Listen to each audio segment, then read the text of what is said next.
the pound reached a 31-year low the other day against the dollar, and a lot of your imports will be coming in dollar priced, won't they? So has that affected them a great deal?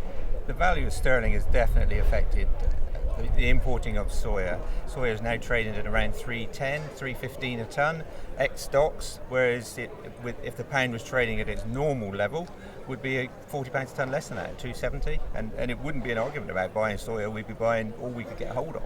But with the pound trading so low against the dollar, that is definitely affecting the value of soya into rations for this winter. And has it put other protein sources up as well?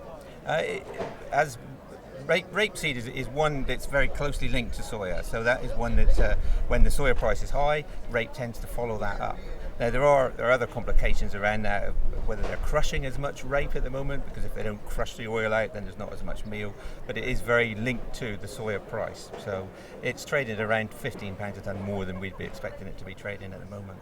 And what home-produced protein could they be using, which are perhaps not used in the past? There are alternatives. So looking at home-produced proteins like peas and beans, which there are available for this winter, not in great quantities, but they are available, are definitely worth looking at, because they're not affected by the exchange rate at all, and it is the exchange rate that is really causing the issues around raw material pricing at the moment. And just outside those imports, what would be a good buy from your company this winter? One thing I'd encourage farmers to look at would be wheat gluten, which is imported from Europe, but it's a good buy relative to where other raw materials are, like maize gluten, which will be coming from the States and therefore affected by the poor exchange rate. So wheat gluten would be a good one for farmers to be looking at as an alternative then to maize gluten in the mid-protein range. And how much would wheat gluten cost? Wheat gluten trading at the moment around the 150 a tonne. And are you seeing, with a little buoyancy in the milk market at the moment, are you seeing increased confidence and people more ready to feed concentrates than they perhaps have been in the last 12 months? Well, as the milk price is now beginning to rise, we're seeing the first signs of that. That is encouraging farmers to look more favourably at feeding again, to try and get milk yield back up again. But it's going to be a slow process. I think at the moment there's a lot of catching up to do in cash flows, so I don't see them going all out for more milk production. But as we move through this year and the milk price increases further, then I can see that happening, and they'll push for more milk production. Well, that's next year, you think, rather than next this year? Rather than this year, yes.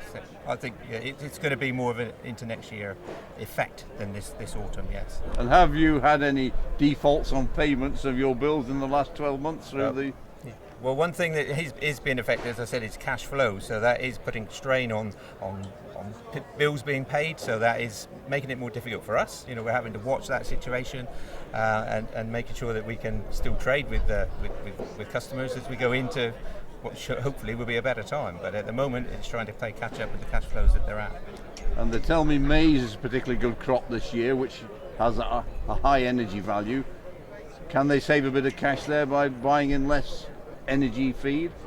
We are looking at a good maize crop for this autumn. All the crops that you see around in the fields are looking very good, so I'm thinking that we'll have a very good maize crop for this year, which will be a good source of energy, and therefore they won't have to buy as much zero energy going into the winter.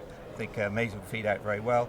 But that said, I think there's a place for grain to be fed now in the early part of the winter before that maize starch becomes digestible enough. So we are always looking at feeding processed grain earlier in the winter, just because the maize becomes more digestible as the winter goes along and becomes better value then. So trying not to overemphasize the effect of that starch in fresh maize is an important part of early winter rationing. But with those extra cereals, they've got to be careful about acidosis, have they? Yes, but I would say that's more of a case later on, as that starch becomes more digestible in the maize, that you could run into an acidosis problem then. The acidosis problem in early feeding of maize is more to do with the greenery still in that maize being fed too early. So you get the effect of that green fermentation rather than the starch fermentation. All right, thank you very much, Peter.